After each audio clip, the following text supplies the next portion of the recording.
아마 기독교인들에게 물어보면 가장 좋아하는 성경 구절이 요한복음 3장 16절이 아닌가 싶습니다. 아마 이 구절은 우리가 주일학교 때부터 암송하는 것이고 노래도 있고 다른 구절은 암송 못해도 이 구절은 다 암송하는 것입니다. 또 하나 빌립보서 4장 13절 내게 능력 주시는 자 안에서 내가 모든 것을 할 수 있느니라. 이 구절 또한 좋아하는 말씀이죠. 할 수 있거든이 무슨 말이냐? 믿는 자에게 능치 못할 일이 없느니라. 이 구절 또한 우리 너무 좋아하는 말씀입니다. 좋아는 하는데 그 구절이 어떤 문맥에서 나왔는지 알지 못하니까 그냥 내가 믿고 싶은 대로 믿는 거죠. 내가 믿고 싶은 대로.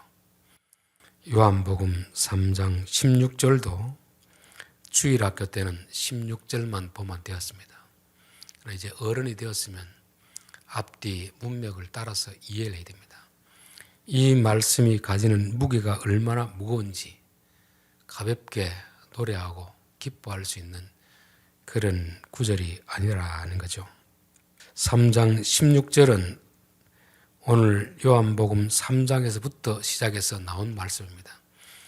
그냥 느닷없이 한 구절만 뚝 띄어가 주신 말씀이 아니고 어떤 상황 속에서 주신 말씀이라는 것을 이해를 해야 이 뜻이 무엇이구나를 알게 되는 것입니다.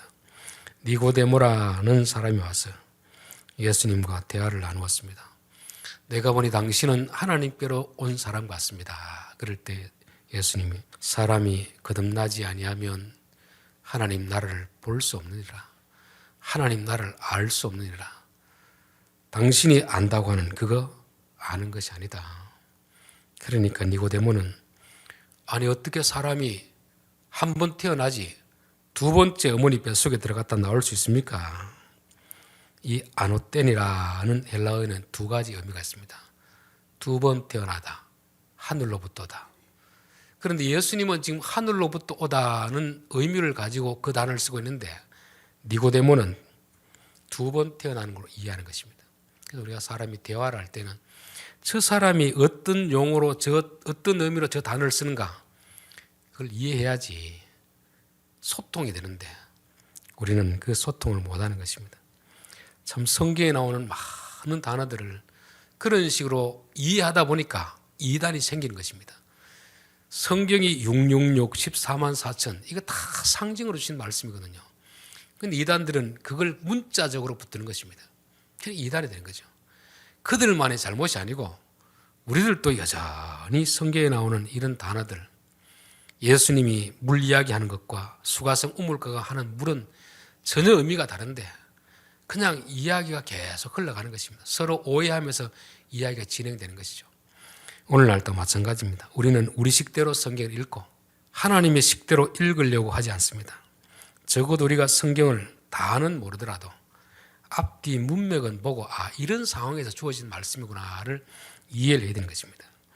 예수님이 거듭남에 대해서 이야기하면서 그래도 이해를 못하니까 거듭남이라는 것은 물과 성령으로 나는 것이다 하고 말씀했습니다.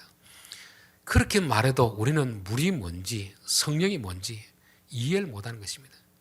일반 교회에서 물 세례를 통해서 나는구나 성령 세례를 통해서 나는구나 그 성령 세례도 장로교와 또 오순절교와 또 서로 다른 것입니다.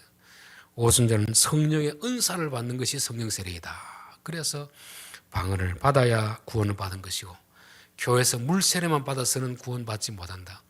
이런 말도 안 되는 주장을 하다가 결국은 이단 취급을 받고 나중에서야 제가 지식이 짧아서 잘못 전했습니다 하고 그 목사님이 회개하고 고쳤잖아요. 지금은 돌아가셨지만 그래도 지금 그 가르침을 여전히 받아들이고 있는 사람이 있습니다. 그 사람은 자기가 믿는 것이 옳다고 생각 받아들이는데 성경의 말씀은 전혀 그것이 아닌 거죠. 물과 성령이라는 것은 하나님의 말씀과 성령으로 하나님이 말씀을 통하여서 우리의 죄를 깨닫게 해주시고 회개하게 하시고 우리 안에 거듭남을 주시는 그 역사를 말하는 것입니다. 물과 성령이라는 것은 한마디로 말하면 하나님께서 나게 하신다. 인간의 노력이나 수단과 방법으로 나는 것이 아니라는 거죠. 여러분, 사람의 생명도 태어날 애가 내가 언제 태어나야지, 어느 집에 태어나야지, 서울에 태어나야지, 뭐 지동에 태어나야지 자기 결정할 수 있는 게 있습니까? 아이는 결정권이 없습니다. 그냥 부모에 의해서 태어납니다. 그렇다고 부모의 의지대로 되겠습니까?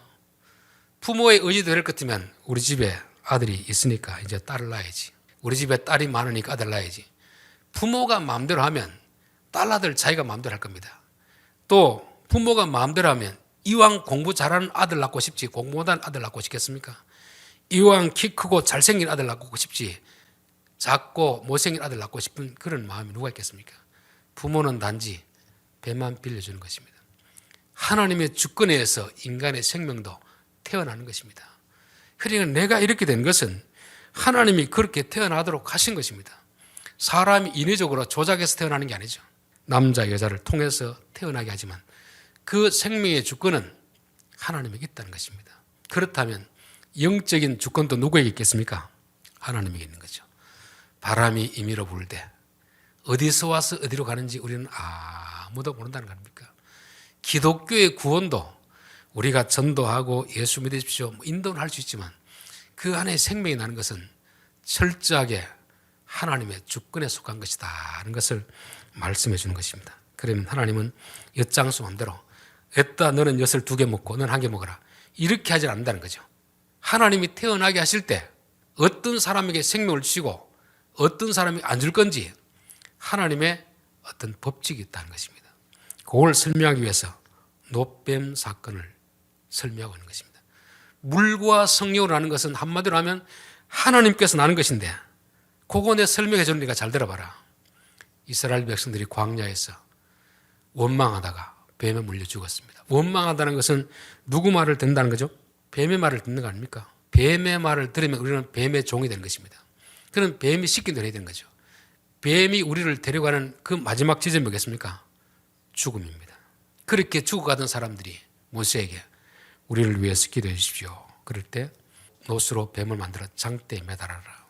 장대에 매달다는 건 무슨 뜻이겠습니까? 뱀을 죽여라. 뱀을 죽여라. 그리고 그것을 쳐다보는 자마다 살리라.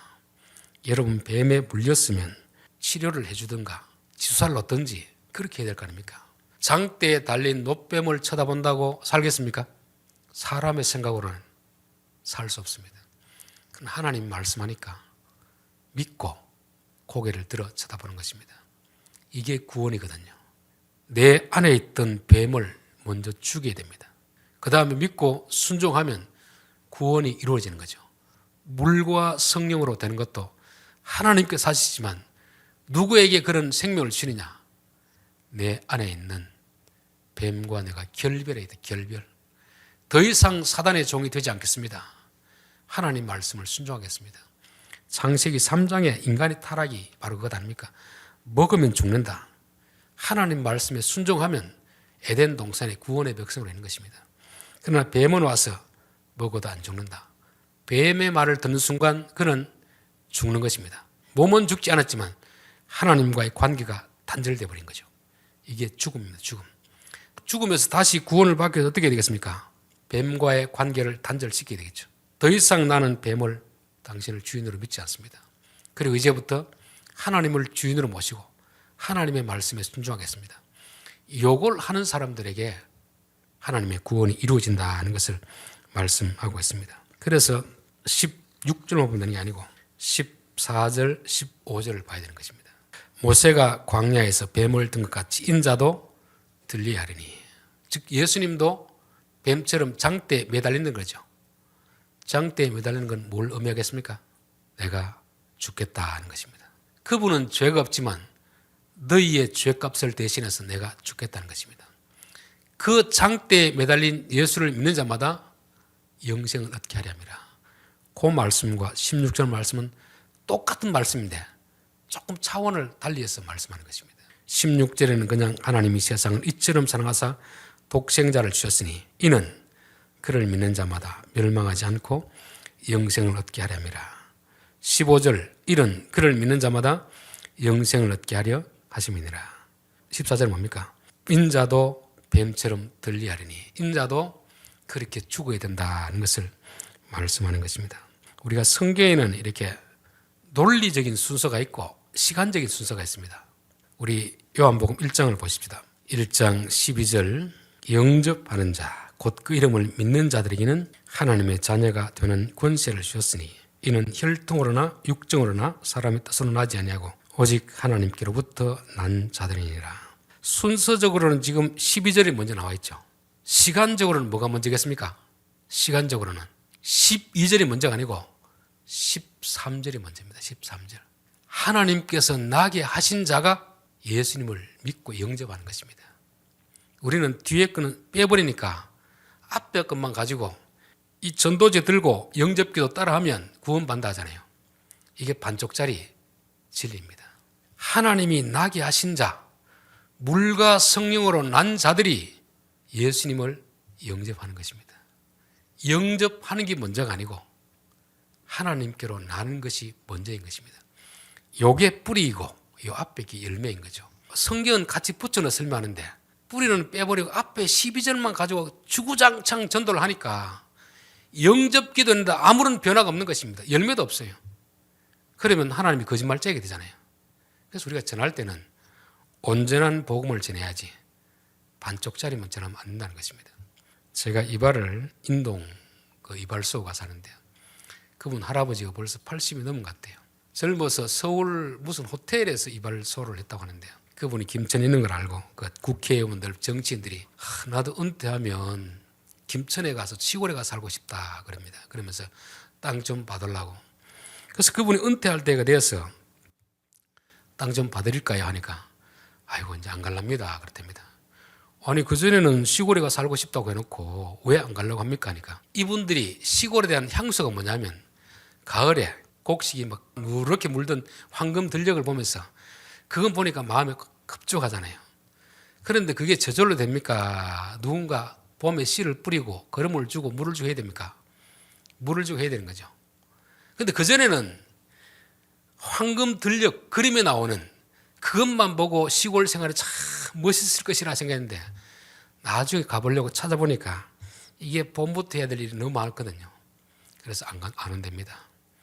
저는 어쩌면 우리의 구원이 이런 식이 아닌가.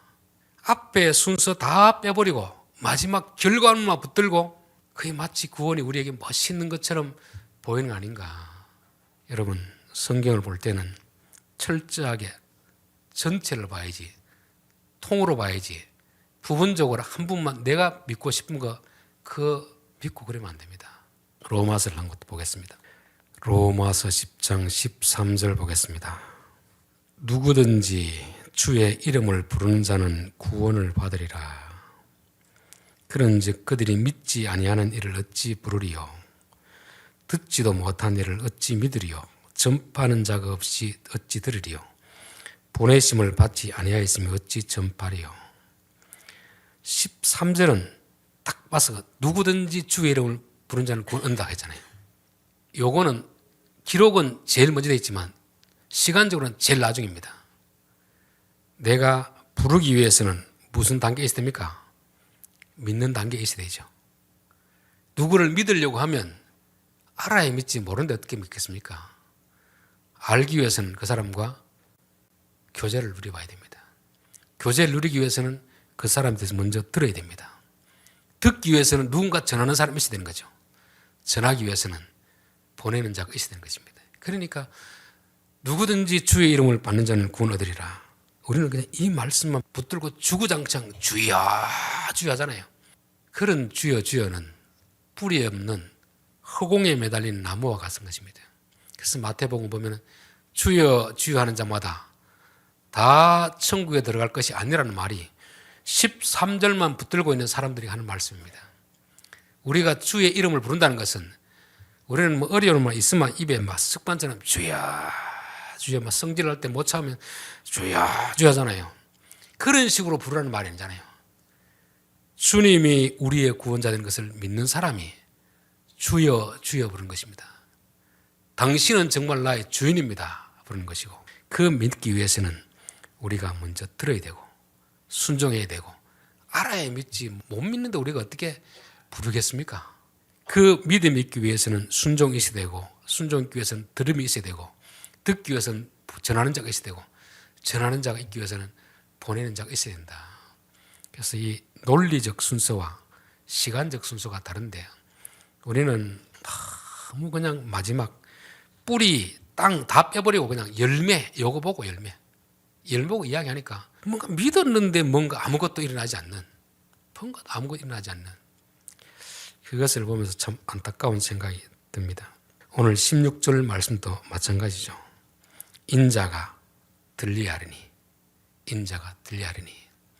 우리의 믿음이 이루어지기 위해서는 예수님이 십자가에 못 박혀 달려 돌아가는 그런 사건이 있어야 되는 것입니다. 우리가 예수 믿는 것이 여러분 쉬울까요, 어려울까요? 솔직히 쉽다고 생각하는 사람들은 믿음을 잘 모르는 것입니다. 정말 예수 믿는 게 쉽다고 생각하는 사람들은 믿음이 뭔지를 모르는 사람들이에요. 우리가 예수를 믿기 쉽겠습니까? 유대인들이 예수를 믿기 쉽겠습니까? 동시대 사람이고 성경의 구약이 예언된 예수님인데 못 믿습니다. 그런데 우리는 2000년 전의 분이고 지구 반대편에 있는 분이에요. 어떻게 우리가 믿겠습니까? 유대인들이 못 믿는 이유는 바로 이것 때문에 그렇습니다. 인자가 십자가에 달려 돌아가야 될 테니까. 그것 때문에 못 믿는 거예요. 왜냐하면 유대인들은 구약 성경에 나무에 달린 자마다 하나님께 저주를 받은 자라는 말씀이 있거든요. 예수님이 병을 고치고 기적 행하고 오병이어 행할 때는 많은 사람들이 따랐습니다. 그런데 십자가에 달리고 아무런 힘도 못 쓰고 달려 돌아가는 거 보면서 저 사람은 우리가 잘못 봤구나. 저 사람은 잘못 봤구나. 하나님께 저주받은 이단임을 모르고 우리가 믿었구나. 뿔뿔이 다 떼졌습니다. 예수 믿는 게 어려운 것은 바로 이것입니다. 예수님 우리에게 다 원하는 거 다 주면 얼마나 좋겠습니까? 솔직히 일부 목회자들이 가르치는 것처럼 예수 믿으면 복 받습니다. 예수 믿으면 사업이 번창합니다. 예수 믿으면 자식 좋은 대학 갑니다. 예수 믿으면 병이 낫습니다. 그렇게 예수님 해줄 것 같으면 다 믿습니다. 탈모에 누가 좋다고 해서 머리 난다고 하면 진짜 그렇게 날 것 같으면 그 약 회사에는 재벌됩니다. 되는 사람도 있고 안 되는 사람도 있더라는 것입니다. 안 되는 사람이 더 많다는 거죠. 아포에 복권을 사가지고 1등 된 사람이 있습니다. 그렇다면 누구나 아포에서 사면 다 1등 되겠습니까? 1등 된 사람이 나 아포에서 복권 사가지고 1등 됐다. 거짓말입니까? 진실입니까? 진실이죠. 그러나 개인의 주관적인 경험을 모든 사람에게 적용하면 이게 거짓이 되는 것입니다. 그래서 간증이 위험한 그것이에요. 여기서 예수님이 십자가에 달리지 않고 예루살렘 입성해서 거기에는 모든 로마군들을 물리치고 제자들을 예수님이 왕위에 오르고 제자들에게 장관잔을 다 주고 로마로부터 이스라엘을 구원했더라면 안 믿을 사람이 있을까요? 없을까요? 안 믿을 사람 없습니다. 다 믿습니다. 굳이 전도할 필요가 없습니다. 오늘날도 마찬가지죠. 예수 믿고 기도하면 기도한 대로 다 들어주신다. 병도 고쳐주신다. 진짜 그 말이 특별한 한 사람이 아니고 기도하는 모든 사람들에게 해주시면 우리가 전도 안 해도 오지 마라 해도 사람들 다 몰려듭니다. 병원에서 뭐 좀 잘한다 해도 사람들이 다 찾아가잖아요. 그런데 병만 고치는 게 아니고 사업, 모든 문제를 다 해결해 주는 하나님인데 안 믿을 사람이 누가 있겠습니까? 우리에게 그렇게 다 해주는 게 아니기 때문에 어렵습니다. 남은 구원해주고 자기는 구원하지 못하는 철저한 무능한 예수, 인자가 십자가에 달려 돌아가니 그를 쳐다보는 자마다 구원을 받으리라. 그를 믿는 자마다 구원을 받으리라.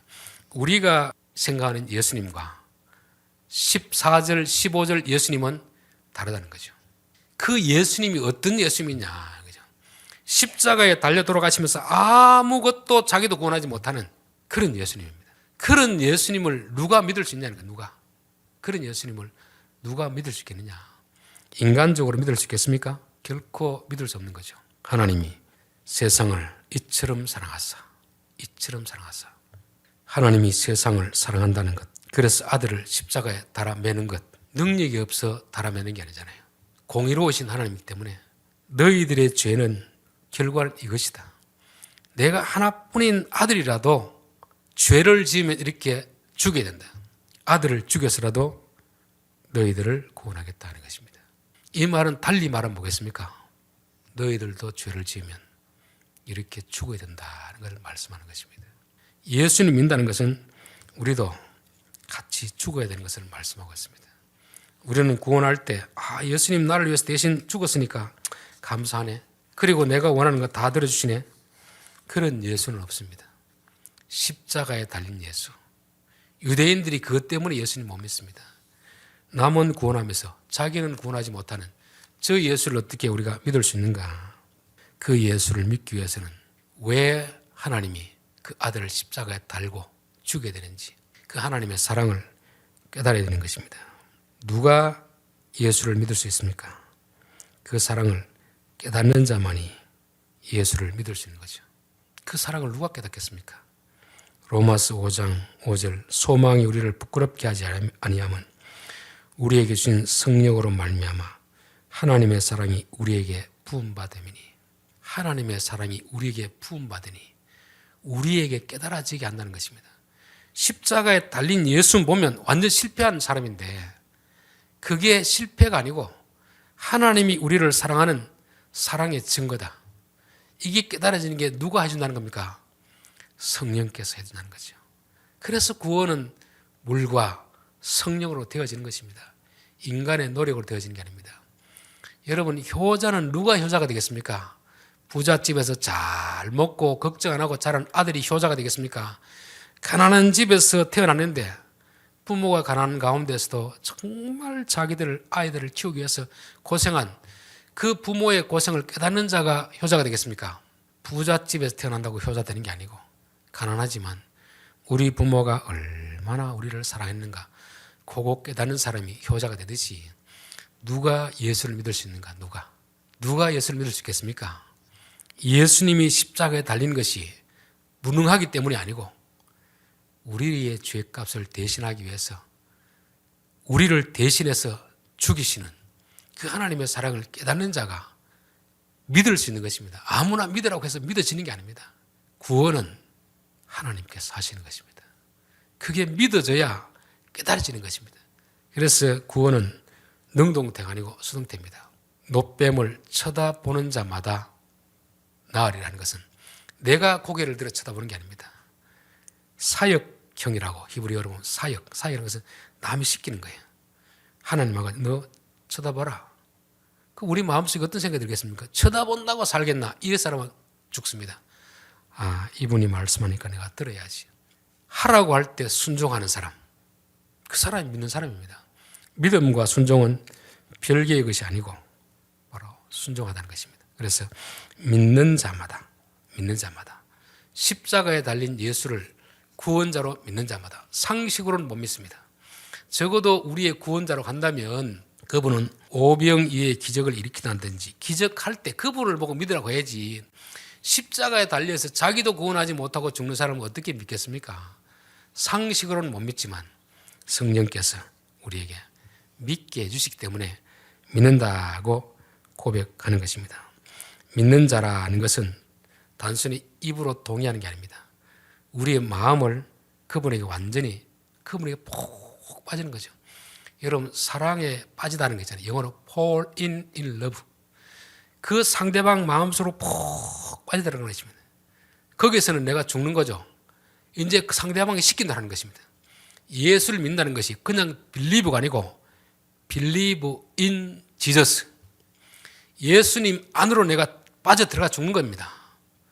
내가 죽으면 그때부터 나는 없고 그분이 시킨다는 것입니다. 이게 예수를 믿는다고 하는 것입니다. 하나님을 믿는 자들에게는 영생을 얻게 하려 하심이라. 영생이라는 말도 제일 오해하는 말씀 중에 하나입니다. 우리는 영생이라고 하면 뭘 생각합니까? 영생이라고 하면 영원히 사는 걸 말하잖아요. 가장 큰 이단이 신천지 육체 영생. 육체로 영원히 살 수 있는 것은 거짓말 하잖아요. 이게 진시황대 영원히 살려고 했는데 불로초가 없어 못 구했습니다. 우리는 예수가 불로초인 것을 생각해가지고 이만희만 믿으면 영생을 생각하는데 아마 그분도 내가 예언을 하건대 오래 가지 않아서 아마 육체 영생이 거짓말인 게 들통날 겁니다. 그리고 죽어서 영원히 사는 것 그것도 아닙니다. 불신자도 예수님 재림할 때 같이 부활시킵니다. 예수 믿는 사람은 부활하는 게 아니에요. 예수 안 믿는 사람도 부활시켜가지고 그들은 심판의 부활로, 우린 영생의 부활로, 그들도 심판을 받고 다시 살아나가지고 영원히 사는 것입니다. 영생이라는 말은 영원히 사는 것이 아니고, 요한복음 17장에 보면 영생은 곧 유일하신 참 하나님과 그가 보내신 자 예수 그리스도를 아는 것이니라. 하나님을 알고 예수님을 알고 그분과 교제하며 살아가는 것입니다. 예수를 믿는 순간부터 우리에게 영생이 시작되는 것입니다. 지금 여러분은 이 땅에서 뭘 하고 있습니까? 영생을 누리며 사는 거죠. 하나님을 알고 예수님을 알고 그분과 기도하고 말씀 듣고 영적인 양식을 먹고 마시면서 사는 것이 이게 바로 영생입니다.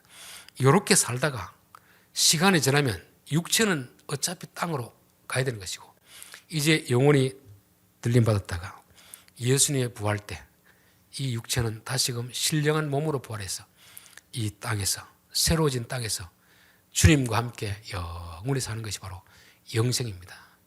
단지 육체가 영원히 죽지 않는 것도 아니고 영원히 죽지 않는 것도 아닙니다. 영생에서 중요한 것은 하나님과 예수님과 함께 사는 것이 영생이고, 아무리 좋은 천국을 같은 시설이 있어도 하나님이 없고 예수님이 없으면 이건 영벌입니다. 영벌. 그래서 요한복음 3장 16절, 하나님이 세상을 이처럼 사랑하사 어느 정도까지 사랑했습니까? 아들을 십자가에 달려 죽게 하는 것입니다. 그 아들을 보고 믿는 자마다 기적을 베푸는 예수를 믿는 게 아니고 자기도 스스로 능력을 행할 수 있으면서도 그곳에서 내려오지 않고 아버지가 죽으라고 하니까 내가 여기서 죽겠습니다. 그 아들을 믿는 자, 그 아들을 믿는 자, 그 아들을 믿으면 우리는 어떻게 됩니까? 우리도 이제 그분이 죽자고 하면 죽고 살자고 하면 살아야 됩니다. 그분 안에 들어가는 것이 믿는 것이니까. 믿음은 말로 그냥 믿습니다. 이게 믿음이 아닙니다. 그분 속으로 푹 빠져들어가는 것이고, 믿음이라는 게 뭐냐면 그분과 우리를 발을 딱 타이로 묶는 것입니다. 그분이 갈 때 우리도 가고, 그분이 서면 우리도 서고, 그분이 산속으로 가면 우리도 산속으로 가고, 물가로 가면 우리도 가고, 같이 가는 것입니다. 이게 영생입니다. 영생. 하나님과 동행하는 삶이 영생이라는 것입니다. 기도하겠습니다.